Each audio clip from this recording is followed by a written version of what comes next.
ونعوذ بالله من شرور أنفسنا ومن سيئات أعمالنا من يهده الله فلا مضل له ومن يضلل فلا هادي له ونشهد أن لا إله إلا الله وحده لا شريك له ونشهد أن سيدنا وسيدنا ومولانا محمدا عبده ورسوله أما بعد فأعوذ بالله من الشيطان الرجيم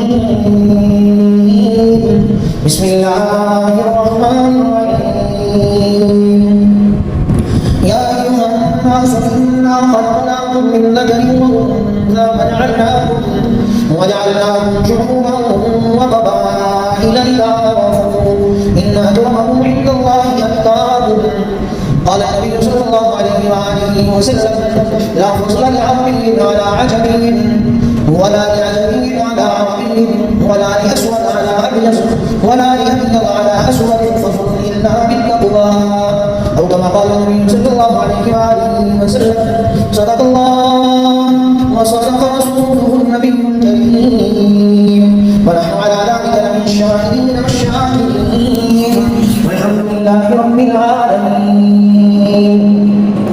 معزز سامعین دوستو بزرگو، سن 1445 ہجری ذی الحجہ کا مہینہ چل رہا ہے. اسلامی سال کو یاد رکھنا اور اسلامی تاریخ کو یاد رکھنا یہ بھی مستحب عمل ہے، بلکہ بعض اکابر نے تو اس کے استحباب کی شدت بھی اختیار کی ہے کہ ایک مسلمان کو کم از کم اسلامی مہینوں کے نام تو آتے ہیں اور اسلامی مہینوں کی تاریخ کا بھی علم ہو کہ آج کون سی تاریخ ہے، کیونکہ دنیا جتنی بھی ترقی کر لے یا جس قدر بھی ٹیکنالوجیز آگے چلی جائیں، یہ بات یاد رکھیں کہ آج بھی قمری مہینوں پر مسلمانوں کے کئی معاملات کا احساس ہے. قمری معاملات قمری تاریخ پر، جس میں مثلاً دست جو ہے وہ رمضان کا چاند دیکھنا، اسی طرح عیدین کرنا، اسی طرح عورتوں کی عدت یا طلاق کے معاملات قمری مہینوں پر معتبر ہے. نام نفقہ، شادی بیاہ سے متعلق احکامات، کئی چیزیں جو ہے وہ قمری مہینوں سے متعلق ہیں. یہ سن 1445 ہجری ہے، یعنی اس کا مطلب ہے اللہ کے رسول علیہ السلام کو رخصت ہوئے ایک اعتبار سے 1445 سال کا عرصہ گزر چکا ہے. ہجرت سے آغاز ہے، یعنی جب اللہ کے رسول نے ہجرت کے 10 سال کام ہو جاتے ہیں، وہ ہجرت والے مدینہ منورہ ہے. تو بہرحال ابھی 2-3 دنوں کے بعد حج ہے. ایک بات یہ یاد رکھیں کہ اللہ کے رسول نے عرفہ کے روزے کی بڑی فضیلت بیان کی ہے. جب عرفہ کا روزہ ہے اس کی بڑی فضیلت ہے. ایسے تو اس پورے 10 دنوں کی فضیلت ہے، والفجر وليال العشر میں 10 دنوں کی فضیلت کو بیان کی. بلکہ ایک روایت میں اللہ کے رسول نے فرمایا کہ اللہ کو ان 10 دنوں کی عبادت اتنی زیادہ مقبول ہے اور اتنی فضیلت والی ہے کہ دنیا میں جتنی بھی عبادتیں ہیں وہ سب سے زیادہ 10 دنوں کی عبادت مقبول ہے. احب الى اللہ من الدنیا، دنیا کے اندر جتنی بھی عبادت ہیں اعمال ہم سب یہ 10 دنوں کی اعمال اللہ کو بڑے پسند ہیں. اس لیے رسول اللہ کی حدیث ہے کہ انسان کو ان 10 دنوں میں چلتے پھرتے اٹھتے بیٹھتے جو ہے وہ اللہ اکبر اللہ اکبر لا الہ الا اللہ اللہ اکبر اللہ اکبر للہ الحمد بلال تشہید 10 دنوں میں متواتر کوشش کرنے کے پڑتے ہیں. بہرحال عرفہ کے روزے کی 9 ذی الحجہ کے روزے کی بڑی عرفت ہے، بڑی فضیلت ہے. 9 ذی الحجہ جیسے جس میں آتا ہے کہ العرفہ الحج، یہ عرفہ کا دن جو ہے وہ حج کا دن ہے. اس نے 9 ذی الحجہ کو میدان عرفات میں پا لیا، اس نے حج کر دیا. اسی طرح اس مہینے میں اسی ذی الحجہ کے مہینے کے جو اہم ترین معاملات اور اعمال اور واقعات ہیں ان میں ایک اہم واقعہ اور معاملہ قربانی کا بھی ہے. گزشتہ دنوں میں بیان ہوا قربانی واجب ہے ہر اس عاقل بالغ آزاد مسلمان مقیم پر جو صاحب استطاعت ہو. قربانی کے 3 دنوں میں جس کے پاس 52 تولہ چاندی کی مقدار یا اتنی رقم یا سامان تجارت یا ضرورت سے زائد اشیاء کو ملا کر جس کی قیمت 52 تولہ چاندی کے برابر ہوتی ہے، روپوں کے اندر جس کی قیمت تقریباً 1,50,000 روپے ہے آج کل کے اس وقت. بہرحال قربانی اللہ کی طرف سے حکم ہے وَلِكُلِّ أُمَّةٍ جَعَلْنَا مَنْسَكًا لِيَذْكُرُوا اللَّهَ. فرمایا کہ ہم نے امت کے لیے قربانی کا طریقہ مقرر کیا تاکہ وہ اللہ کا نام لے. اور قربانی میں اہم ترین چیز رضائے اللہ، اللہ کی رضا ہے. قربانی دکھاوے کا نام نہیں، قربانی لوگوں کے سامنے چھوٹیاں مارنے کا نام نہیں، اپنے جانور کو دکھا کر اس کو بیان کرنے کا نام نہیں. اللہ کے ہاں قربانی کو للہ صلاتی و نسکی و محیای و مماتی للہ رب العالمین، میری نمازیں، میری قربانیاں، میری زندگی، میری موت، سب کچھ اللہ ہی کے لیے ہے. اس لیے عمر فاروق رضی اللہ تعالیٰ عنہ کے پاس 300 دینار کا ایک جانور تھا. 300 دینار کا ایک جانور تھا. آپ کے بیٹے عبداللہ بن عمر نے کہا کہ ابا جان اجازت ہے اس کو بیچ لو. آپ نے فرمایا نہیں، میں نے اس کو قربانی کے لیے تیار کیا ہے، قربانی کے لیے تیار کیا. آپ یاد رکھیں تو آج بھی ہمارے زمانے میں 300 دینار کی رقم ہے، تقریباً وہ 2 کروڑ 39 لاکھ سے بھی زیادہ کی. اور اتنی بڑی خطیر رقم کا جانور اللہ کی رضا کے لیے ذبح کرنا. ہم لوگ سوچتے ہیں کہ بھائی قربانی کریں گے تو پیسے لگ جائیں گے ہو جائیں گے. یاد رکھیں دین کے جتنے بھی معاملات ہیں ان معاملات میں خرچ کرنے والا قرآن کہتا ہے کہ وہ بڑی غریب نہیں ہوا. حج جس میں 12,000 لاکھ روپئے آج کل میں لگتے ہیں, اللہ نے 1400 سال پہلے فرما دیا حج کرو لیشہدوا منافع لهم تاکہ تمہیں دنیا میں فائدے حاصل ہو. حج بھی دنیا کے فائدے اللہ نے 1400 سال پہلے بیان کر دیے. آج کل آپ اتنا مہنگائی کا رونا روئے یہ جو کہ حالات بیان کرے, لیکن قرآن سچا ہے کہ منافع ہے اس میں, تمہیں اس میں فائدہ ملے گا, تمہیں نقصان نہیں ہے, تمہارے لیے اس میں فائدہ ہے. بس یہ ہے کہ ہماری ترجیحات تبدیل ہے, ہماری ترجیحات تبدیل ہے. ہماری ترجیحات میں ملکوں کا سفر ہے, ہماری ترجیحات میں داران کارخانوں علاقوں کے اسمان ہے, ہماری ترجیحات میں شادی بیاہ اور خوشیاں اور غمیاں ہیں. لوگوں کو دکھانے کے لیے جہیز کا ایک لمبا چوڑا سسٹم ہے, لوگوں کو دکھانے کے لیے جہیز میں بستر بھی ہے, بیڈ بھی ہے, ہر چیز ہے. ہماری ترجیحات میں 2 لاکھ 4 لاکھ کی شادی حال کی ہوئی ہے, لیکن ترجیحات میں یہ آپ مانے یا نہ مانے نہ تو ہماری ترجیحات میں حج ہے نہ کہ عمرہ ہے. درجنوں لوگوں سے پوچھے, میں اس وقت کراچی میں تھا 2014 میں, جب ہم نے تقریباً کوئی اس وقت کراچی کے اندر 1000-2000 لوگوں سے اس بات پر تحقیق کی تھی کہ بھئی آپ کی ترجیحات کیا ہے, آپ کیا کرو گے آگے بڑے ہو گے, کیا سوچا ہے. اس میں عموم ہے, ہمارے میں خود بھی اس میں شامل ہوں, آپ نہیں ہیں, ہم خود بھی دیندار طبقہ بھی عموم و خصوص سب شامل ہیں, جس میں تقریباً کوئی 10 سے 12 لوگوں نے اپنی ترجیحات میں اللہ اور اس کے رسول کا گھر دیکھنے کا ذکر کیا. باقی کسی کی ترجیح کے لیے نہیں. ہماری ترجیحات میں دنیا بسی ہے, جیسے قرآن میں فرمایا یعلمون ظاہرا من الحیات الدنیا, آپ سے پوچھے دنیا کی زندگی کے متعلق الف کی یاد آپ کو جواب دیں گے. ہر چیز کا علم ہے, ہر چیز کی بات بتائیں گے ظاہری دنیا سے متعلق. ہم عن الآخرۃ غافلون, جب آخرت کی بات کریں گے بالکل غافل پا گئے ہیں, کسی بھی چیز کا کوئی علم نہیں. بہرحال اسی حجہ میں رسول اللہ صلی اللہ علیہ وسلم نے آخری حج کروایا اپنی زندگی کا آخری حج, جس کو حجۃ الوداع کہا جاتا ہے. اللہ کے رسول کی حج کی تعداد قبل ہجرت اس میں اختلاف ہے, بعض لوگ فرماتے ہیں 2 حج کیے, بعض فرماتے ہیں 3 حج کیے, اس میں بعض اس سے زیادہ کرتے ہیں. ہجرت کے بعد رسول اللہ صلی اللہ علیہ وسلم کا یہ حج تھا, آخری حج جس کو کیا یہ ہے زندگی کا ایک حج ہی تھا اللہ کے رسول کا ہجرت کے بعد. بہرحال اس حج میں اللہ کے رسول نے ایک عظیم الشان بدیع ترین خطبہ ارشاد. تاریخ اسلام میں 2 خطبے بڑی اہمیت کے حامل ہیں, ان خطبوں کے برابر آج تک دنیا میں ایسا خطبہ نہیں تھا. ایک خطبہ رسول اللہ صلی اللہ علیہ وسلم کا آخری حج کے موقع پر تھا, اور دوسرا خطبہ سرکار دو عالم علیہ السلام کی وفات کے بعد سیدنا ابوبکر صدیق کا خطبہ تھا. یہ جاندار خطبے تھے, ایسے خطبے تھے کہ ابوبکر کے خطبے کو سن کر تو صحابہ اللہ کے رسول کے انتظار والے حق کو بھول گئے. ایسا عظیم شان بلیغ ترین خطبہ دیا ابوبکر صدیق, اور اللہ کے رسول نے جو خطبہ حجۃ الوداع دیا, یہ اس کو منشور اسلام کہا جاتا ہے. یہ مینیفیسٹو فار اسلام, اسلام کا منشور جو ہے اس خطبے کے اندر کئی چیزیں اللہ کے بیان کی دلیل عربی کا خطبہ ہے. اس میں فرمایا کہ یا ایھا الناس اسمعوا قولی, اے لوگوں میری بات کو سنو غور سے, میری بات کو بولنا جانا. میں یہ گمان کرتا ہوں کہ اگلے سال شاید میرے نام سے ملاقات ہو جائے. اور اس کے بعد اللہ کے رسول نے توحید کو سب سے پہلے بیان کیا. میں اردو میں ترجمہ کروں گا, میں تھوڑا طویل ہے. فرمایا کہ لوگوں اللہ کے سوا کوئی تمہارا معبود نہیں, یہ پہلا نقطہ تھا. وہ یکتا ہے, لوگوں کوئی اس کا ساتھی نہیں ہے. اس نے اپنا وعدہ پورا کیا. کیا وعدہ پورا کیا کہ حضرت الاحزاب وعدہ, اس نے اکیلے ایک بندے محمد مصطفیٰ کی ایسی مدد کی کہ اس کے سامنے سارے لشکروں کو اللہ نے بھاگ کر بدر میں, احد میں, خندق میں, احزاب میں, ہر جگہ پر اس اکیلے محمد کی اللہ نے ایسی مدد کی کہ اس کے مقابلے میں اس لشکر کو اللہ نے تباہ و برباد کر دیا. تنہا اس نے ساری باطل کی قوتوں کو زیر کر دیا, لیکن اس کی مین وجہ وہی تھی کہ وہ اللہ ایک ہے اور نبی اس پر یقین نہیں کرتا. دوسری چیز مساوات, یہ دوسرا اہم ترین نقطہ رسول اللہ کے خطبے میں مساوات کا بیان ہے. لوگوں اللہ راز ہے کہ ہم نے تمام انسانوں کو ایک مرد اور عورت سے پیدا کیا, یعنی پوری کائنات کو ایک مرد اور عورت سے پیدا کیا. انا خلقناکم من ذکر و انثی, ہم نے تمہیں ایک مرد اور عورت سے پیدا کیا. پھر تم میں سے بعض کو ہم نے مذکر بنایا, بعض کو مؤنث بنایا. ہم نے پھر تمہیں مختلف قبیلوں اور جماعتوں کے اندر بانٹ دیا. وقبائل لتعارفوا, کوئی چودھری ہے, کوئی ملک ہے, کوئی خان ہے, کوئی پٹھان ہے, کوئی پنجابی ہے. مختلف قبیلوں میں قوموں کے اندر تمہیں تبدیل کر دیا. کیوں؟ اس لیے کہ تاکہ لوگوں سے اپنی دنیا کی زندگی میں پہچان کروا سکو. لیکن یہ بات یاد رکھو, قوموں کی بنیاد پر کسی کو کوئی فضیلت نہیں ہے. فضیلت کا معیار تقویٰ ہے. سارے انسان آدم علیہ السلام کی اولاد ہیں. کل انسان بنی آدم اولاد آدم, سارے کے سارے انسان آدم علیہ السلام کی اولاد ہیں, اور سارے کے سارے انسان مٹی سے بنائے ہیں. یہ مساوات برابری اور اب فضیلت اور برتری کے سارے دعوے اور اپنے آپ کو بڑا سمجھنے کے اور تکبر کے سارے دعوے اور جان اور مال اور حسن کی بنیاد پر اپنے آپ کو افضل سمجھنے کے سارے دعوے میرے پاؤں تلے رونڈے جا چکے ہیں. لہٰذا اب ان کی کوئی حقیقت نہیں ہے سوائے وہ چیزوں کے کہ بیت اللہ کی تولیت اور پانی پلانے کے عہدے قریش کے پاس باقی رہیں گے. یعنی فضیلت دو چیزوں کے اندر جو باقی تھی زمانہ اسلام سے قبل کہ بیت اللہ کے متولی قریش تھے اور پانی پلانے کی خدمت بھی بنو ہاشم عبد المطلب کے پاس تھی. فرمایا یہ عہدے برقرار رہیں ان خاندانوں کے پاس. تیسری چیز احتسابی کو بیان ہے، جس کو ہم آج کل بھول جاتے ہیں، دوسروں کا احتساب کرتے ہیں، ہر ایک کو پکڑتے ہیں، اس کی خامیاں، اس کی خامیاں، اس کی خامیاں۔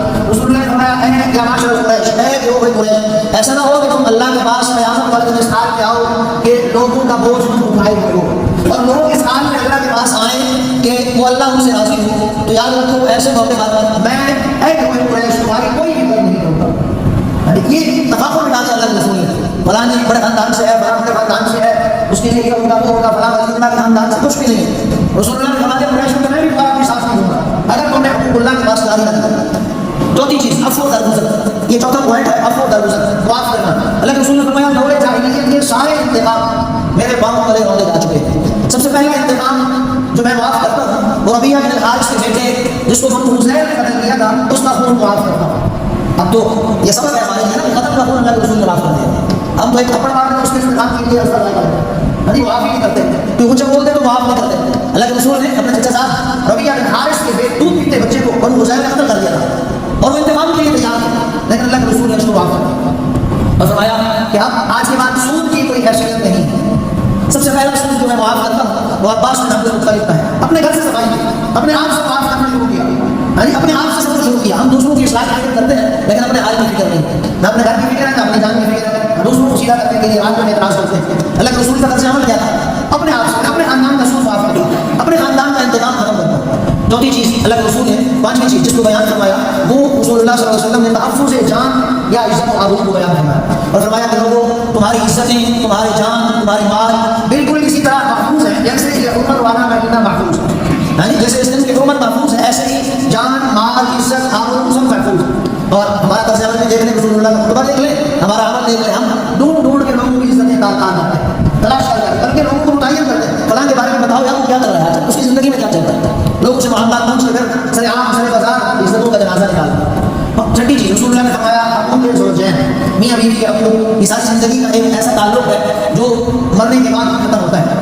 اللہ کے رسول نے اس میں فرمایا کہ کچھ حقوق عورتوں کے مردوں پر ہیں اور کچھ مردوں کے عورتوں پر ہیں۔ عورت کے لیے یہ جائز نہیں کہ وہ اپنے شوہر کے مال میں سے اس کی اجازت کے بغیر کچھ لے اور کسی کو کچھ دے۔ فرمایا کہ تمہارا عورتوں کے لیے یہ بھی ہے کہ عورتیں تمہارے لیے اپنی عزت اور آبرو میں خیانت نہ کریں، وہ شخص کو تمہارے بستر پر نہ لانے دیں جس کو تم پسند نہیں کرتے۔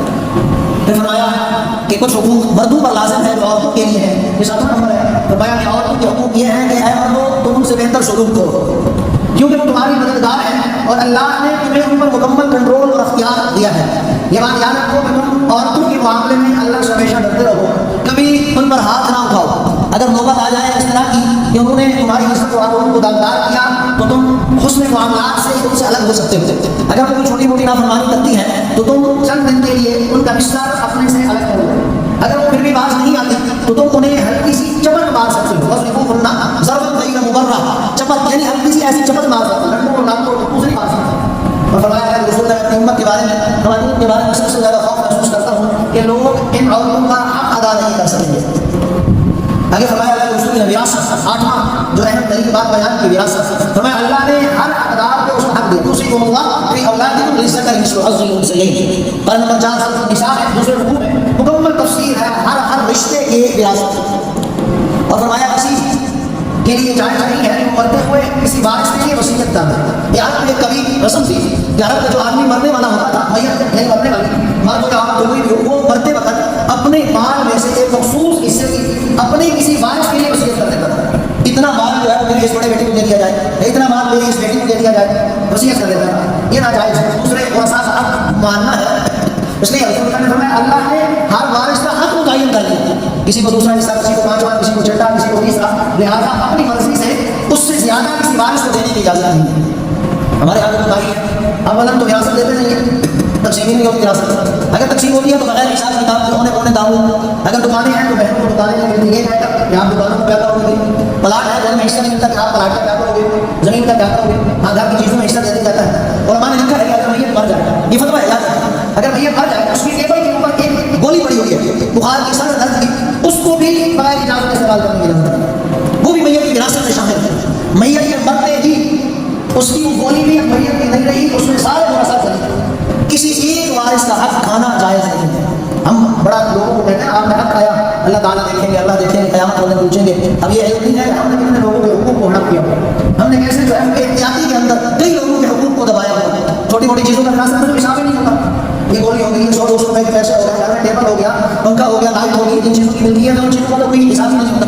ہاں، اس بڑی چیزوں کا اگر کوئی پیسے ہیں یا چھوٹی سی زمین ہے تو اس کا حساب کر دیا جائے، اس میں بھی بہنوں کو مکمل حصہ نہیں دیا جاتا، سب کے سامنے انہیں کہہ دیا جاتا ہے کہ آپ کیا کریں، یا وہ خود کہہ دیتی ہے شرم کے بارے کہ چلو ہم کیا کریں گے، ہم آپ کو معاف کر دیتے ہیں۔ یہ بات بھی یاد رکھیں، یہ بھی علماء نے فتویٰ دیا ہے، اس بات امام یوسف کا فتویٰ ہے کہ عورت کا حق اس کے یہ کہنے سے کہ میں نے معاف کر دیا، معاف کر کے بلکہ اس کے ساتھ ساتھ اس کی ساری چیزیں برباد کر اس کے ہاتھ کر دیں، زمین ہے اس کی رجسٹری کر دیں، انتقال کر کے قبضہ کر دیں، ہاں جب سب کچھ اس کے ہاتھ میں آئے پھر وہ کہے بھائی آپ کی وجہ سے معاف کر دوں، میں نہیں دیتی۔ اسی طرح اللہ کے رسول نے نامہ جو ہے معاملہ بیان فرمایا وہ نسب کا ہے، فرمایا بچہ اسی کی طرف منسوب ہوگا جس کے بستر پر پیدا ہوا، اور اپنے اگر زنا کیا کچھ بھی کیا لیکن بچہ اس کی طرف منسوب ہوگا جس عورت کا جس کی بیوی ہے، اور اللہ کے رسول نے فرمایا زانی کو پتھر مارے جائیں گے، یعنی اگر زنا سے بچہ ہوا تو زانی کو پتھر مارے جائیں گے، بیٹا اس کی طرف منسوب نہیں ہوگا، بیٹا باپ کی طرف ہی منسوب ہوگا۔ اسود ابن سمعہ کا واقعہ اللہ کے رسول کے پاس آیا، اللہ کے رسول نے فرمایا زانی کو پتھر مارو، اور بیٹا جو ہے وہ اپنے باپ کی طرف منسوب ہوگا۔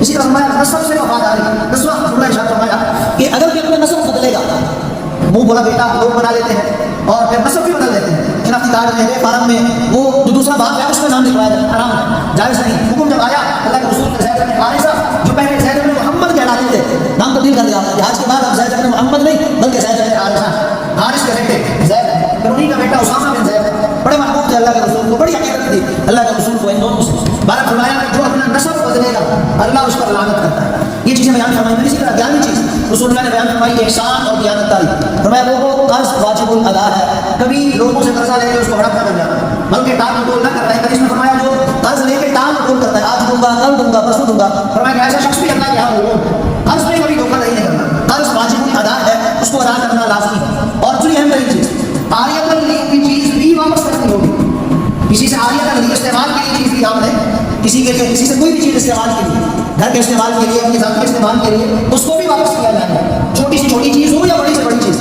آپ کسی سے آپ نے پانی کی بوتل لے لی، کسی سے آپ نے رومال لے لیا، کسی سے آپ نے کوئی برتن لے لیا، باقی ایسا کرتی ہیں عام طور پر، تو یہ عاریت پر استعمال کی چیزیں استعمال کے بعد دوبارہ واپس کرنی ہے۔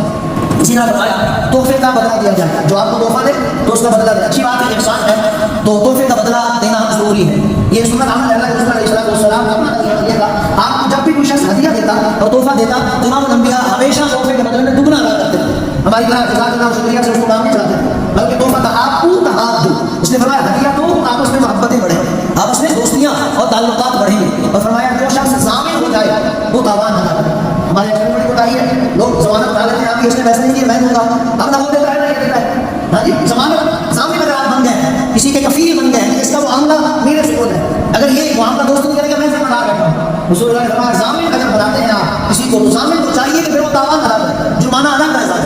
اسی طرح باقی چیز باہمی حقوق، فرمایا اب ہر مجرم خود اپنے جرم کا ذمہ دار ہے، ہماری طرح نہیں ہے باپ کی جگہ پہ بیٹے کو پکڑ لیا، بیٹے کی جگہ پہ باپ کو، فرمایا ایسا نہیں ہے، ہر مجرم اپنے جرم کا ذمہ دار ہے، نہ باپ کا بدلہ بیٹے سے لیا جائے گا اور نہ ہی بیٹے کے بدلے میں باپ کو پکڑا جائے گا۔ اور ایک اہم ترین چیز کسی کے لیے اجازت نہیں کہ اپنے بھائی کے مال میں اس کی رضامندی کے بغیر کچھ حاصل کرے، ہاں جی رضامندی کے بغیر یا اس کی طیب خاطر، دوسرے رسول نے کہا ہے اس کی لا یحل لامرئ مسلم الا بطیب نفسہ، طیب خاطر دل کی خوشی کے بغیر کسی کو مجبور کر کے اس سے پیسے نہیں دلوا لینا۔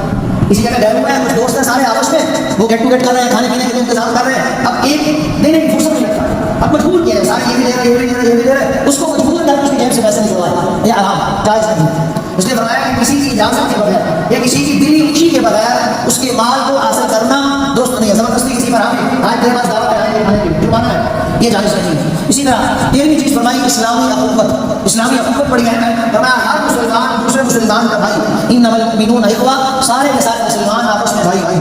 14ویں چیز فرمائی غلاموں کے حقوق، فرمایا اپنے غلاموں کا بڑا خیال کرو، انہیں وہی کھلاؤ جو تم کھاتے ہو، انہیں وہی پہناؤ جو تم پہنتے ہو۔ اس کے بارے میں اللہ رسول نے بڑے سخت طریقے سے ارشاد، رمضان المبارک میں فرمایا کہ مالک کو چاہیے کہ اپنے مخلوق اور غلاموں سے ان کا بوجھ کم کر دے۔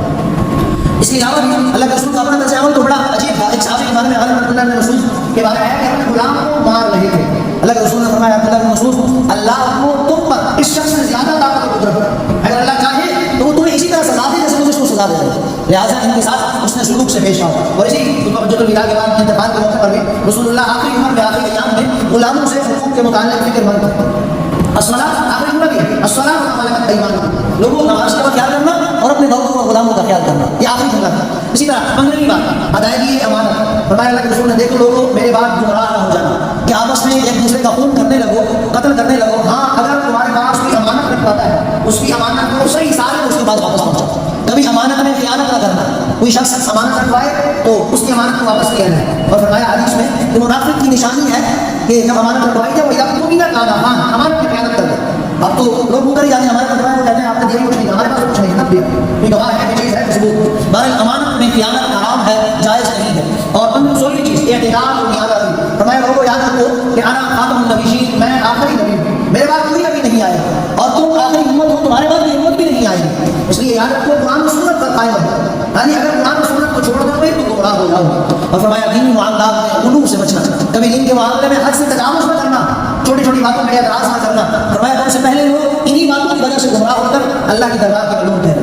اور 17ویں چیز فرمایا ارکان اسلام کو مضبوطی سے پکڑے رکھنا، یعنی ارکان اسلام میں ایک طیبہ، نماز، روزہ، حج، زکوٰۃ۔ اب حال کیا ہے، ہم نے ان کو مسلسل میں ڈالا ہوا ہے، اور اس کے علاوہ جو اختلافی معاملات ہیں، جو اختلافی باتیں ہیں، ان کو ایسا سینے سے لگایا کہ ارکان اسلام کی خبر ہے۔ حالانکہ یہ دین کا 90% حصہ رکن اسلام، ارکان اسلام، یہ لازم و اہم ترین ہے، ان کے بغیر چارہ کار نہیں ہے۔ اسی طرح اللہ کے رسول نے اس کے بعد فرمایا 18ویں چیز حدود اللہ کا احترام۔ فرمایا لوگوں اللہ کی حدود کا خیال کرنا، کبھی اللہ کے حدود کو پامال نہ کرنا، تلاش نہ کرنا۔ اللہ نے جو چیزیں حلال کی وہی حلال ہے، جو حرام کی وہی حرام ہے، جو جائز نہیں ہے وہ جائز نہیں ہے، اس کو آپ اپنی طرف سے جائز قرار دیں، اس میں علم اختیار کریں، بہانے تراشیں، عذر تراشیں۔ طلاق دینے کے بعد بڑا عذر ہے، لوگوں کے پاس بچے ہیں، ضائع ہو جائیں گے، اڑ جائیں گے، یہ کیا ہوگا کیا نہیں ہوگا، حرام ہے بھائی، یہ حرام ہے۔ لوگ ناجائز کام کرتے ہیں، نسلوں سے جو ہے اس لیے اللہ نے روکا گیا، اس لیے بدلتے نہیں ہیں لوگ۔ 3 طلاق دینے کے بعد پھر حرمت والے مسئلے میں پھر روتے ہیں، پھر معاملات میں پھر اپنے آپ کو ابھی کئی معاملات آتے ہیں، مسئلہ سامنے آ جاتے ہیں، مسئلہ پوچھتے ہیں، پھر وہ منت کرتے ہیں کہ حل بتائیں، اس کا بغیر حلال ہے کہ حل بتائیں، کیا کریں، کیسے اس کو سنبھالا جائے۔ 3 طلاق کے بغیر سوچے سمجھے طلاق دے دیتے ہیں، چھوٹی چھوٹی بات میں ایسے طلاق کے الفاظ ادا کر دیتے ہیں، پھر نعوذ باللہ اپنی بیویوں کے ساتھ زنا میں مبتلا رہتے ہیں۔ ہاں جی ایک طلاق دے دی، پتہ ہی نہیں چلا، اس کو کہہ دیا گھر سے نکل جاؤ، یہ کر لو وہ کر لو، مجھے تمہاری کوئی ضرورت نہیں ہے۔ یہ کنایہ کے الفاظ ہے بھائی، ان الفاظ سے طلاق ہو جاتی ہے، ان الفاظ سے طلاقیں ہو جاتی ہیں۔ اگر مسائل کا علم نہیں ہے تو آپ پوچھیں، ورنہ آپ ساری زندگی نعوذ باللہ گناہ گار رہے ہیں۔ اب لوگ عدالتوں سے طلاق کروا لیتے ہیں، شوہر کے علاوہ عدالت سے کھلا نہیں ہوتا، کھلا تعاضی کا نام ہے۔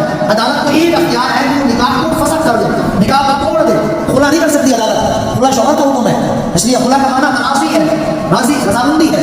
کئی لوگ ہیں اسی طرح وہ ساری عمر بھی 60 نماز بھی پڑھتے، حج بھی کرتے، روزے بھی رکھتے، اس طرح کی کبھی حالتوں میں ملوث ہے۔ اس لیے فرمایا کہ ارکان اسلام اور حدود اللہ کا خیال۔ 19ویں چیز فرمایا فریضہ تبلیغ، جو لوگ یہاں موجود ہیں فرمایا وہ غائبین تک میری بات پہنچا دیں، وربا حافظ او بعض اوقات غائب ایسا ہوتا ہے فرمایا جس تک میری بات پہنچے وہ بات کو سنے، سمجھے، یاد رکھے، وہ سننے والوں سے یاد رکھنا ان سے اچھے طریقے سے آگے پہنچاتا ہے۔ اس نے فرمایا لوگوں کہ میری بات کو سنو، اس کو یاد رکھو، پھر آگے لوگوں تک پہنچاؤ۔ اور 20ویں چیز فرمائی شہادت حق۔ اللہ کے رسول نے فرمایا لوگوں میرے صحابہ علماء لکھتے ہیں کہ 1 سوا لاکھ سے زیادہ کا مجمع تھا اس حج میں، اور رسول اللہ نے فرمایا لوگوں میرے بارے میں تم سے سوال ہوگا، پوچھا جائے گا کہ کیا اس نبی نے دین کی امانت کو صحیح پہنچا دیا، فریضہ رسالت ادا کر دیا؟ تو اللہ کے رسول نے فرمایا لوگوں کیا جواب دو گے؟ تو سوالات کے مجھے ہاتھ کھڑا کیا، ہم کہیں گے کہ ہم گواہی دیں اس بات کی کہ آپ نے حق کو پہنچا دیا، آپ نے امانت کو پہنچا دیا۔ رسول اللہ اپنے بارے میں کتنی بات کرتے ہیں، ہاں جی ہمیں تو اپنی فکر ہی نہیں ہے نا، اپنا کتنا خیال رکھتے ہیں کہ میرے بارے میں سوال ہوگا، لوگوں سے گواہی دی۔ فرمایا اللہ کے رسول نے 3 بار ہاتھ سے بلند کیا، فرمایا اشہد اللہ، اے اللہ گواہ ہو جا، گواہ ہو جا، گواہ ہو جا۔ یہ سارا مجمع گواہی دے رہا ہے، ان سب کی گواہی کو میرے حق میں محفوظ کر لے کہ ادیت الامانہ، میں نے امانت کو بھی پہنچا دیا، ونصحت الامہ، اور امت کو نصیحت بھی پہنچا دی، میں اپنے حق سے فارغ ہوں۔ یہ خطبہ حجۃ الوداع کے اہم ترین نکات تھے۔ دعا کریں کہ اللہ رب العزت ہمیں ان نکات پر عمل کرنے والا بنا دے۔ وآخر دعوانا الحمد للہ رب العالمین۔